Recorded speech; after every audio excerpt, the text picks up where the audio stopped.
This podcast is part of the Big Heads Media Podcast Network. Go to bigheadsmedia.com for more great podcasts.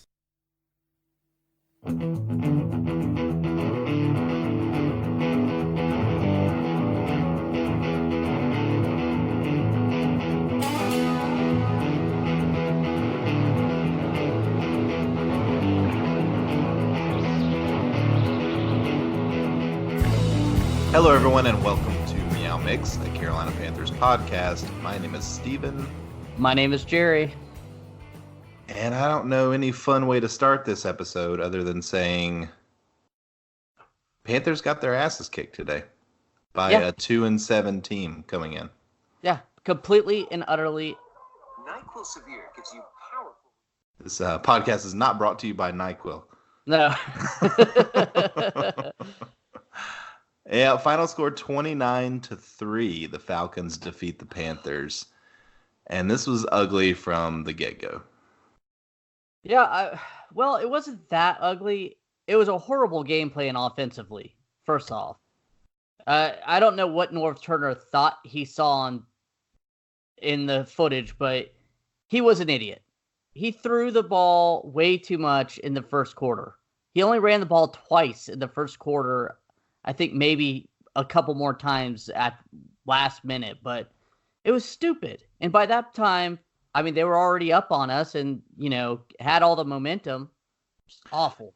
Yeah, I saw a stat at some point where, I don't know, there was like 10 or 11 passes and 2 runs. Yeah. At some point during the first quarter, and I was just thinking to myself, why? I mean, at that point we were down 3-0. Yeah.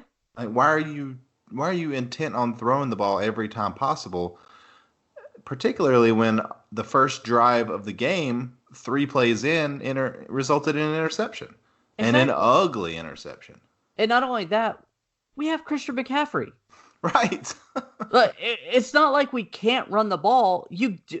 I feel like Norv Turner got too smart for his own good this game. Oh, they have a bad pass defense. Let's go ahead and show what we can do. Instead of just saying, hey, we're a run team. We're going to jam it down their throat. We're going to demoralize them. And that's how we're going to win. No. I don't know what the game plan was coming into this game. Because obviously the Panthers were not prepared to play this team. It seems like the only thing, I guess, that Ron Rivera stressed to the entire team was stop the run. Because they stopped the run.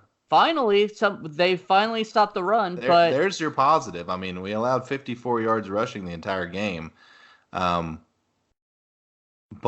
Matt Ryan had 311 passing yards. Mm-hmm. And Calvin Ridley had 143 receiving yards. And they just looked like the better team. They looked like the team fighting for a playoff spot. And we look like the team that has given up on the season. Yep. And I think this game, they did. I think they gave up. I think I agree. Go ahead. I think halfway through the second quarter, they gave up. It was sad. And I've never seen a Ron Rivera team really kind of give up. And this is the second time this year that I think they gave up. The 49ers game and this game, they gave up. Yeah, I think it seems like, I don't know if the defense just was like, screw this after, an interception on the first series, then a punt, 3 plays minus 6 yards the next series and a punt. Then 5 plays for 1 yard, they punted and it was returned for a touchdown. Yeah.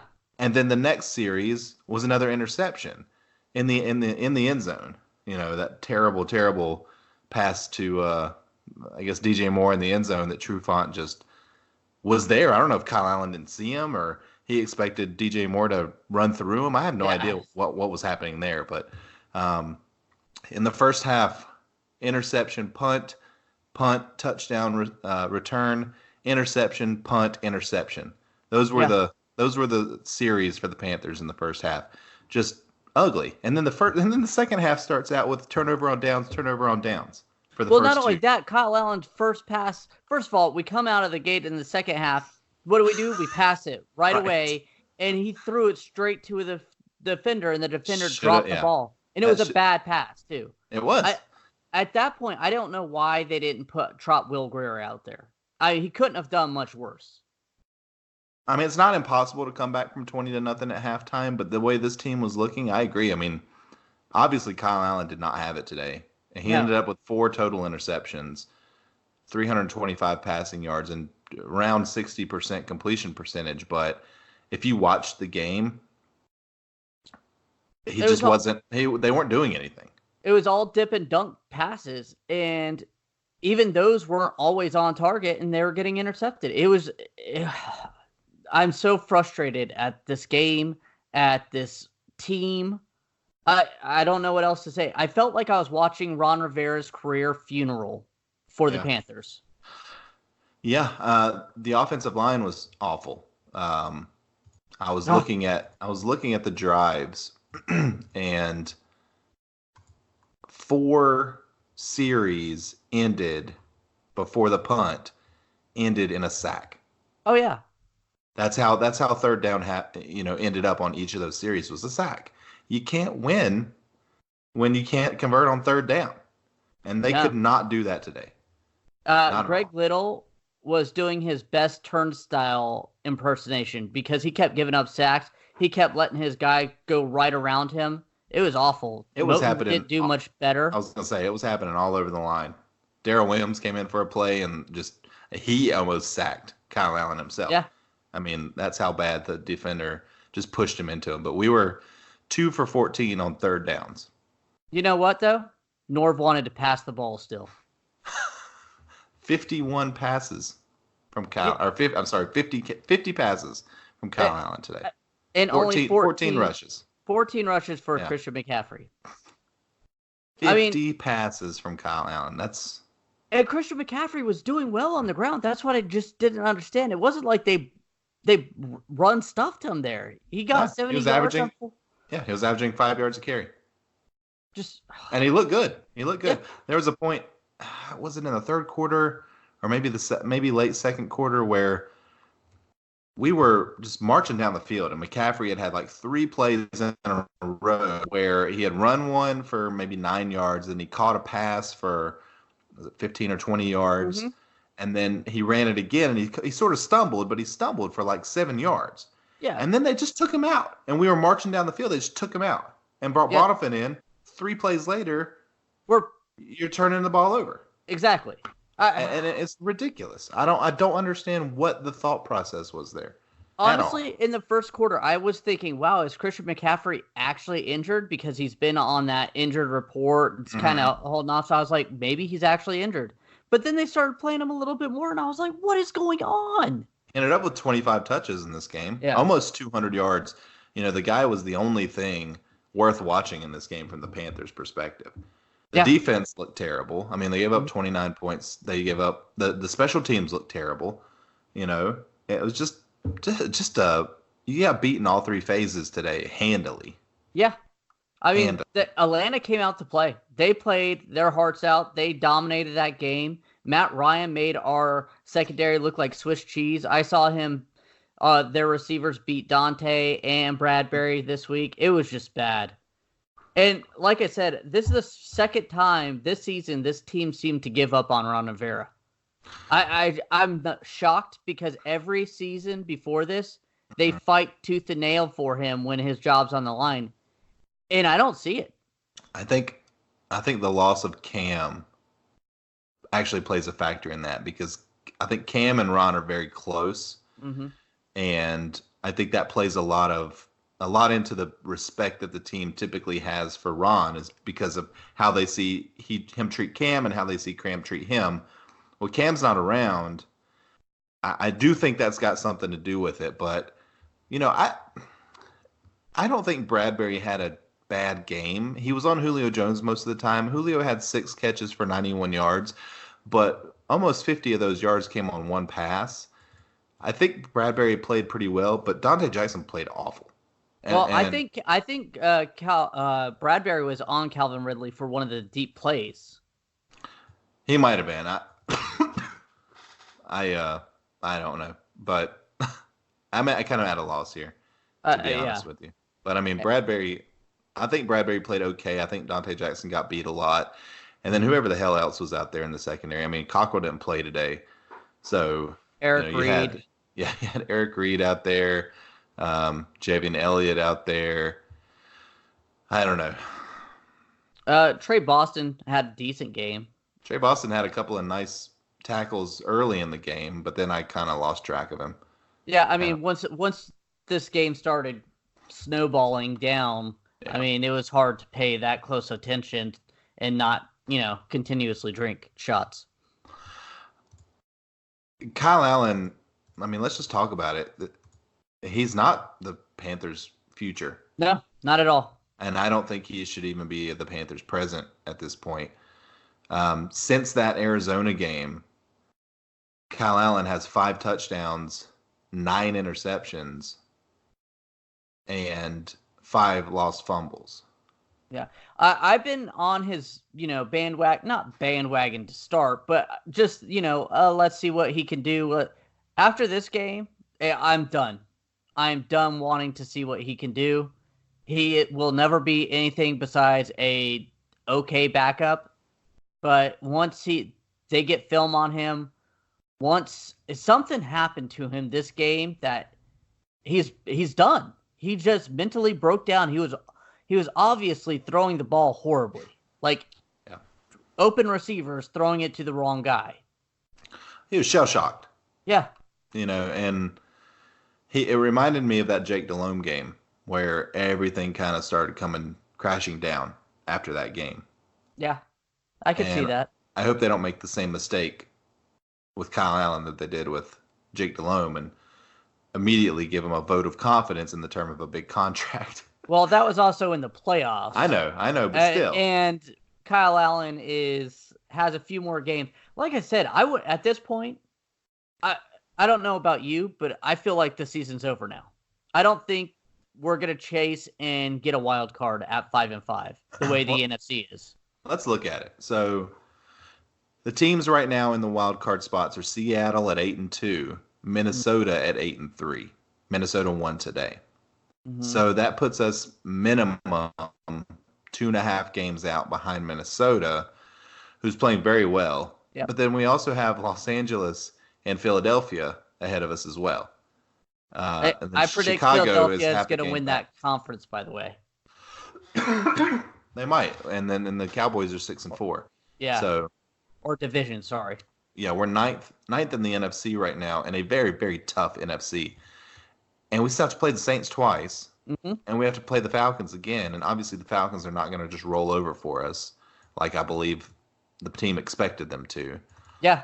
So I don't see a path. I'll be honest with you. I don't see a path.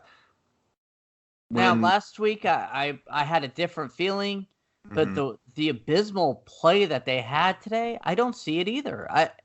And like I said, I felt like I was watching Ron Rivera's funeral as a Carolina Panthers head coach. Now, I don't think he's going to get fired tomorrow, but I think this sealed the deal that he's not going to be back next year.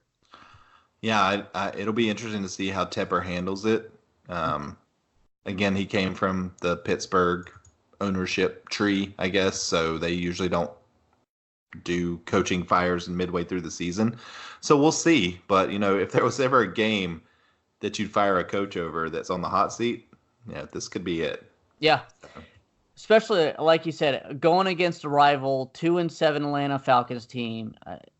But at the same time, I guess you would bump Norv to interim head coach if that came to pass. Right. It would basically just be, it would accomplish nothing. No. Firing Ron Rivera right now. I think other than to satisfy the fans who are desperate for it, it seems. Yeah. Or to give Ron a chance to, prepare for his next job, which I think he'd probably get hired next year pretty quickly. Oh, I'm certain of it. I like Ron Rivera as a person especially, and I think he's a good coach, but I think this team has just lost faith in him, and they're just not listening to him anymore. Yeah, and that happens, especially with coaches. Belichick is a rarity where he can stay so long. It happens a lot. Look at Andy Reid. He's one of the winningest coaches of all time in the NFL, and Philadelphia got rid of him because, he couldn't win the big one. But, I mean, sometimes your speeches just run their course, and players stopped responding to him. Yeah. I mean, there's only so many times you can say it is what it is, or missed opportunities, or, I mean, we went through the same thing with John Fox. So, unfortunately, I do think this is the end of the Rivera tenure this year. I thought that if Kyle Allen could at least get them to like 9-7 or 10-6, that would have saved his job. But I don't see him getting to 9-7 or 10-6. I think even if they get at 9-7 right now, I don't see how he keeps his job. I mean, he's had 2 blowouts this year, and that's just where the team gave up halfway through the games. Yeah.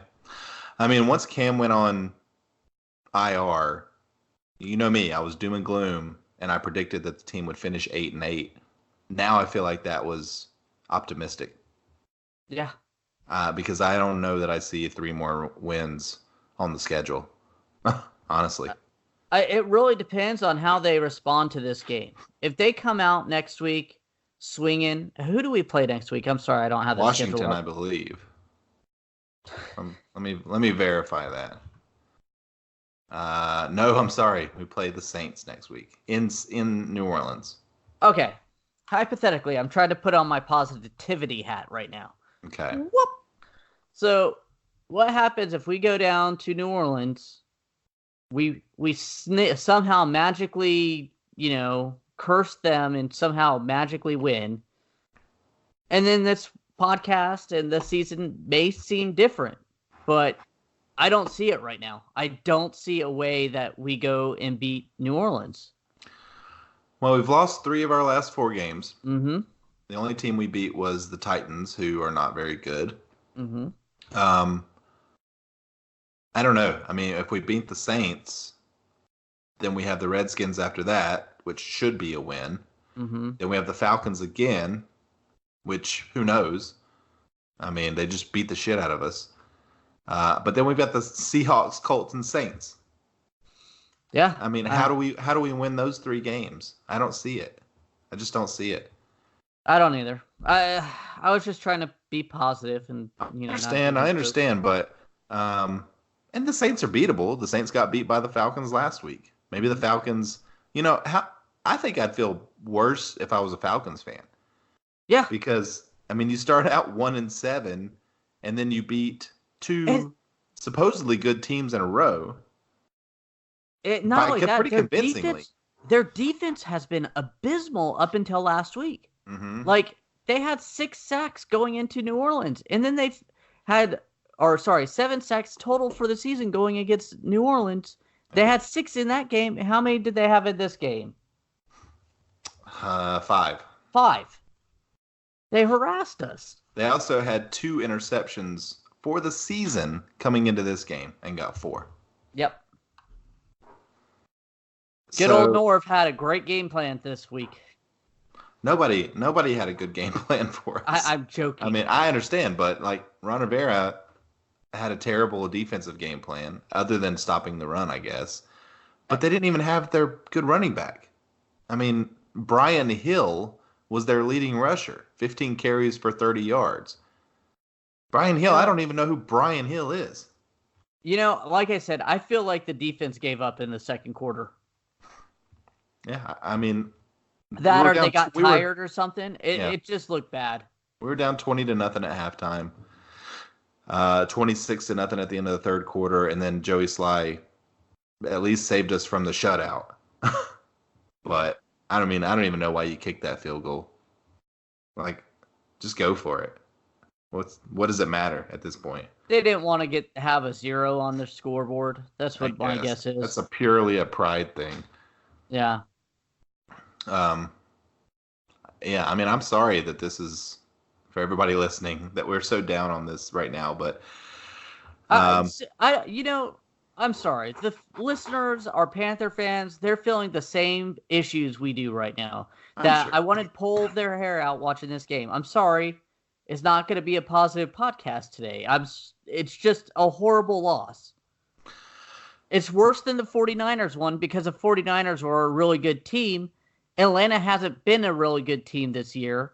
No, Atlanta's been a dumpster fire. They've been terrible. So, Except last week and this week, they look great. They look like a playoff contender the way That's they. what I'm saying. That's why I'd be so down if I was a Falcons fan, because I'm like, I mean, this team they've got all the talent. They've got a ton of talent.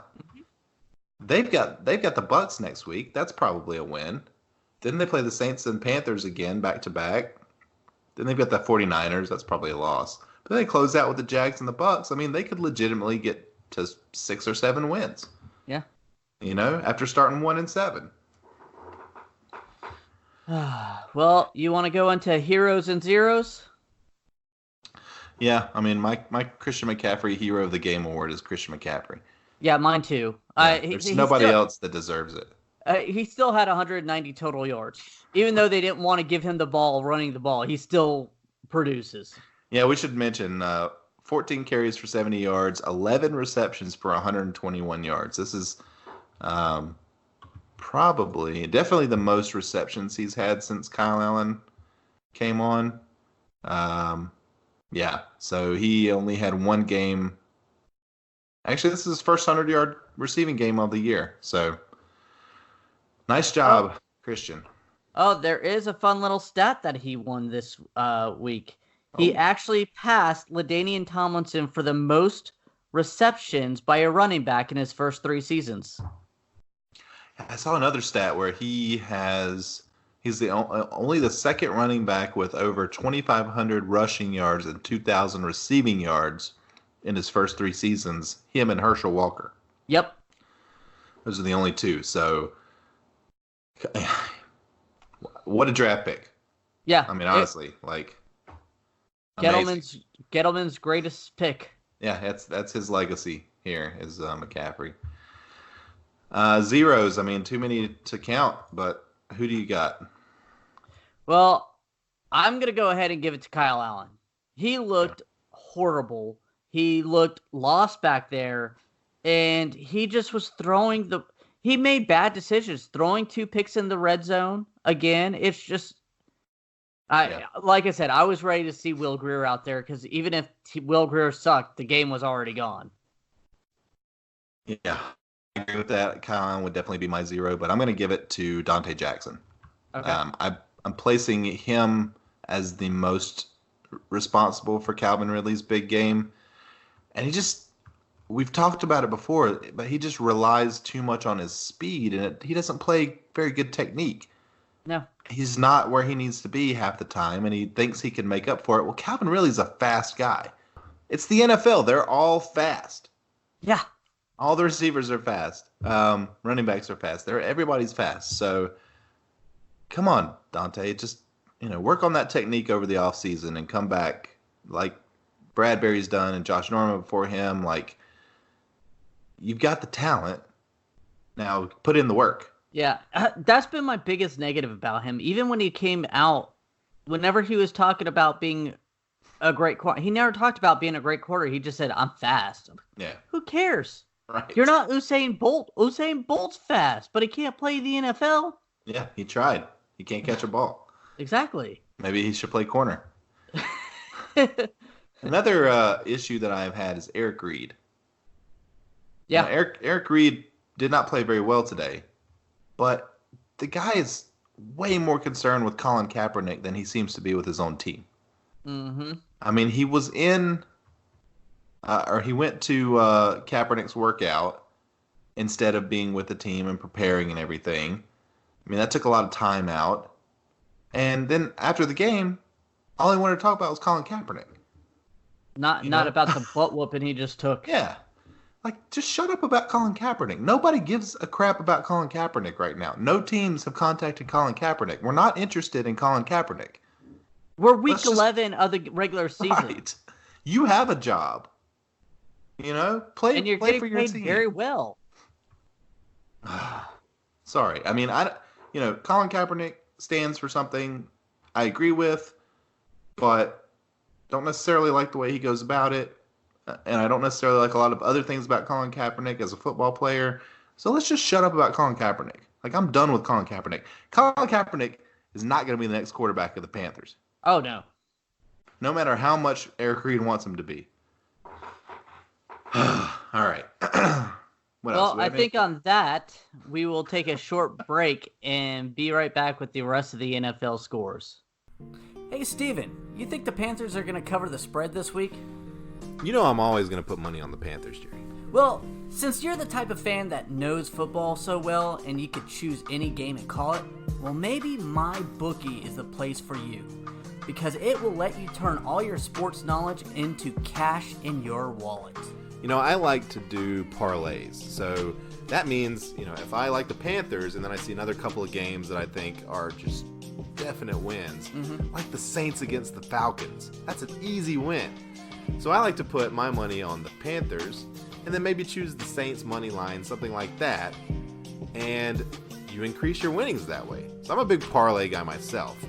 But right now, Jerry, if you join MyBookie, they'll match your deposit halfway. So that means if you deposit $2,000, they're going to match it to $1,000. That's just free money. It's free money to play with. Yeah. Just use promo code LATEFEES to activate that offer. Once again, that promo code is LATEFEES, LATEFEES, to take advantage of MyBookie's generous sign-up offer. Visit mybookie.ag today. You play, you win, you get paid.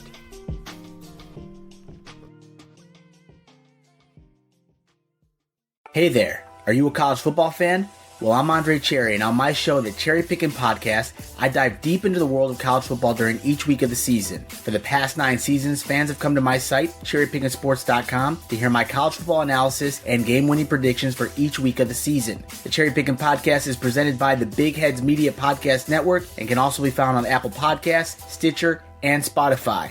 Make sure you click the subscribe button today. And we are back. So we'll start off the Week 11 recap with the battle for the NFC South crown. It's not much of a battle anymore. Nope. Maybe we'll just call it the coronation of the NFC South crown. There's only one game to talk about today, the New Orleans Saints versus the Tampa Bay Buccaneers. And the Saints come away with the victory, 34-17. The Saints bounced back nicely from that loss last week against Atlanta. Drew Brees, who had a dreadful game last week, looked like Drew Brees today. 28 of 35, 228 passing yards and 3 touchdowns. Alvin Kamara came back and looked nice. 13 carries, 75 yards. Also had 10 receptions for 47 yards. But Michael Thomas paced the receivers, 8 receptions, 114 yards, and 1 touchdown. I do want to mention that Jameis Winston looked a lot like Kyle Allen today, 30 of 51, 313 yards, 4 interceptions, but did have 2 touchdowns to go along with it. So, typical Jameis game, right? Correct. Jameis giveth, Jameis taketh away. Yeah, so I mean the Saints moved to 8-2, the Bucs fall to 3-7. Saints still number 1 in the division, and more than likely are going to win this division unless something very odd happens. I mean, you can't even say that if Drew Brees goes down that they've lost it, because Teddy Bridgewater is a legitimate starting quarterback in the NFL. Yeah, and he went undefeated in his stretch for New Orleans. So, yeah, I was thinking that too. I was like, even if, Brees does go down, they've got Bridgewater right there. So yeah, I mean, Kamara goes down. Latavius Murray played amazingly when Kamara was out. Yeah. So, and they've just got weapons all over the place. So the Saints still number 1 in the division, 8-2. Panthers at 5-5, still in second place, and Tampa Bay and Atlanta both tied at 3-7 to bring up the rear. So, barring something crazy, at New Orleans probably locked up this division. Might get a bye in the NFC as well. So, definitely the best team in this division. Drew Brees, a lot of people thought that he might be done after kind of wearing down at the end of the season last year, but he looks fine to me. Maybe taking a few weeks off. I was gonna say taking a few, 5 weeks off, rested his shoulder, so he may not have that issue until the playoffs. But even then, he took 5 weeks. So what a luxury! Yeah, I mean, what if Cam would have been healthy? Came back after Kyle Allen went 4-0, and just kept on rolling. Like, that would have been great. Yeah. Oh, well. All right. Let's look at the rest of Week 11. We'll go ahead and get started with the Dallas Cowboys and the Detroit Lions. Dallas Cowboys won 35-27. Dak Prescott threw for a lot of yards, 444 to be exact, with 3 touchdowns. Bo Scarborough led rushing with 14 carries for 55 yards. And Michael Gallup had a day, 9 receptions, 148 yards. Dallas improves to 6-4, and the Lions fall to 3-6-1. Moving on, an AFC South matchup. The Jacksonville Jaguars visit the Indianapolis Colts. Colts win this one 33-13. This was Nick Foles' first game back from injury, and he had a pretty good game. 33 of 47, 296 yards, 2 touchdowns. Did also have an interception. Jacoby Brissett back for the Colts and had a pretty good game himself. 148 yards and a touchdown. Jonathan Williams for the Colts, 13 carries for 116 yards. Marlon Mack, 14 carries for 109 yards. Marlon Mack got hurt in this game. I think he broke his hand, so he's going to be out for a while. But DJ Chark for Jacksonville led all receivers, 104 yards and 2 touchdowns.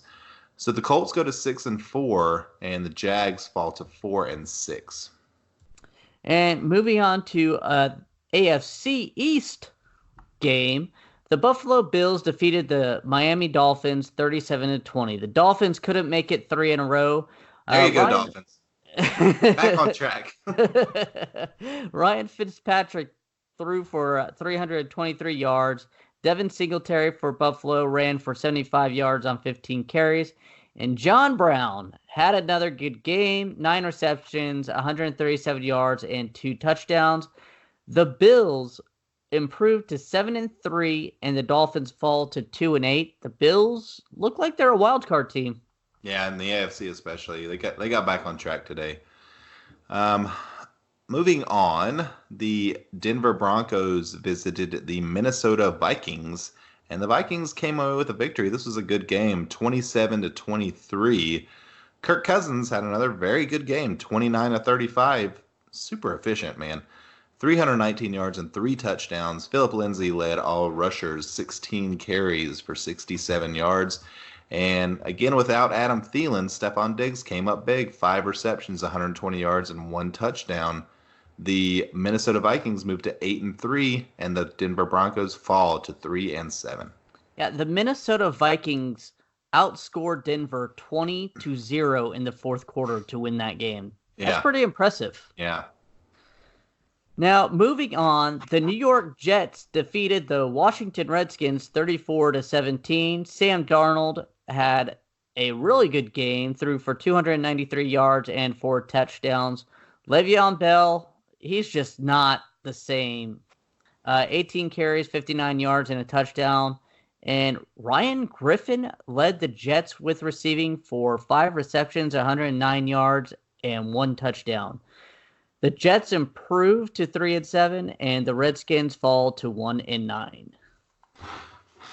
Next, we have the Baltimore Ravens hosting the Houston Texans, and the Ravens just destroyed the Texans 41-7.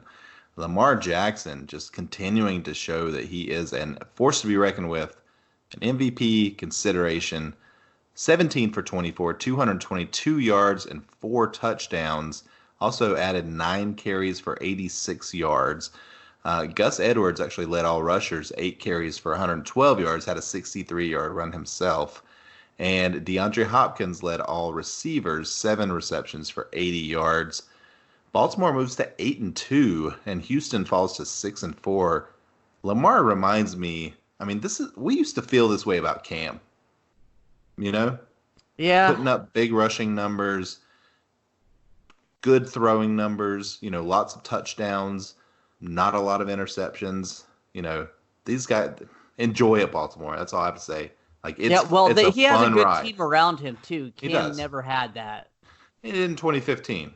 Yeah. Although he definitely elevated that team. But all I have to say is enjoy it, because it's fun. It is fun to watch. the San Francisco 49ers took on the Arizona Cardinals, and it was a give-and-go match up in the fourth quarter, but San Fran sneaked one out, 36-26.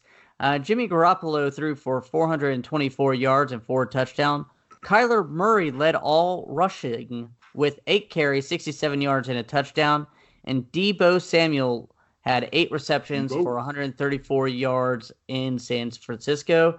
Improved to 9-1, and the Cardinals fall to 3-7-1. That Deebo Samuel he's really come on the last few games. That guy's impressive. Do you think it may be because Emmanuel Sanders is there to take off some pressure? Maybe. I don't know what it is, but he's all over the place. Moving on to Oakland. The Raiders hosted the Cincinnati Bengals, the 0-9 Cincinnati Bengals at the time. I'm not going to give away what happened here. Yes, I am. The Oakland Raiders won this game 17-10. Cincinnati falls to 0-10. Derek Carr led all passers in this game, 25 of 29, 292 yards and a touchdown. Also had an interception. Ryan Finley starting on the other side there, so that's really all you need to know about that. Josh Jacobs led all rushers, 23 carries for 112 yards, and Tyrell Williams, 4 receptions, 82 yards.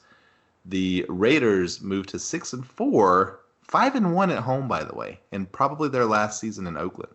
Interesting. And the Cincinnati Bengals fall to 0-10. Oakland might be that second wild card team in the AFC. Yeah, that last wild card in the AFC is going to be very, very interesting. You're going to have the Colts, the Raiders, Houston. It's going to be close. It'll be fun to watch. Yeah.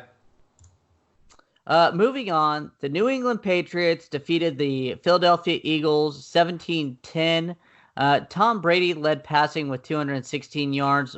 Miles Sanders led rushing with 11 carries, 38 yards. And Zach Ertz had 9 receptions, 94 yards. This game was basically a defensive battle, not very entertaining to watch. Kind of surprising that Tom Brady kind of struggled against that defense, but they came away with the W. They end up 9-1, and the Eagles fall to 5-5. And don't forget the Eagles beat the Patriots in the Super Bowl a couple years ago. So they know Tom Brady. Yeah. All right, that's it. Yep. As always, we want to thank everybody for listening and continue to listen. Please let people know about our show. Leave us a 5-star review on Apple Podcast, and keep pounding, guys. It's a hard day. Yeah, I would say keep your head up. Just in general, it's just a good thing to do. Yeah. Look at the world. Don't look at your feet.